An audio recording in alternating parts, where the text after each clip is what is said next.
good evening. It's been a while. I haven't had any time to do any new episodes of Paranormally Speaking. It's been a very crazy year.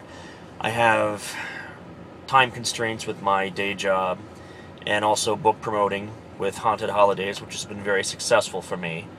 And sort of a rebirth of Paranormal Chronicles, my first book, has become very popular and part of the curriculum in some public schools as far as short story writing and fiction, nonfiction.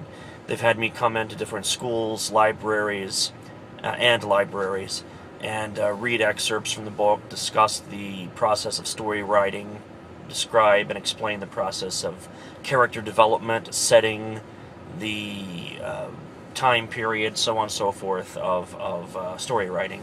And I've even been invited into some churches to speak about my process of investigation, how I do things differently from a lot of other investigators, how I tie in my Christian faith into what I do from a biblical standpoint, also to not alienate the way others work in their process of investigation. I work with a lot of other research teams, a lot of other investigators, a lot of other mediums and psychics that I dare not discredit their work or their methods.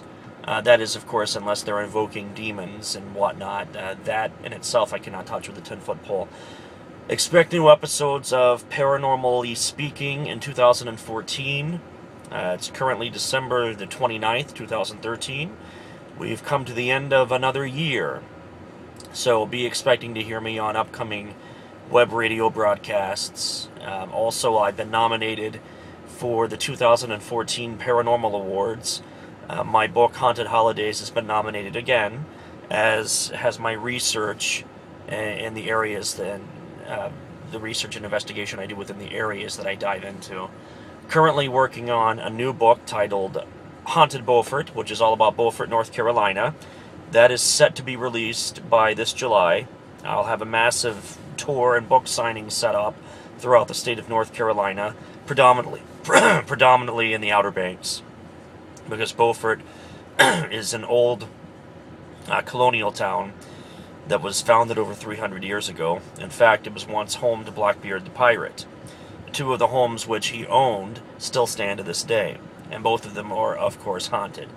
And then there's the old 300-year-old burying ground, which is the last resting place for sailors, pirates, local townspeople, military men ranging from the Revolutionary to the Civil to World War I and II, the War of 1812, I can't dare forget that, and up to the Vietnam War. Since then, no one new has been buried in this cemetery because it's only a couple of squares, a couple of blocks in overall diameter. And it is connected to the First United Methodist Church of Beaufort, North Carolina, which most of you know my part-time job is with the Walnut Street United Methodist Church in Chillicothe as the technology coordinator and social media guru, I guess you could call me. So I've managed to get into some areas thanks to the Beaufort United Methodist Church and my connections with that. So be alert, be aware, be on watch, and never stop searching for the unknown.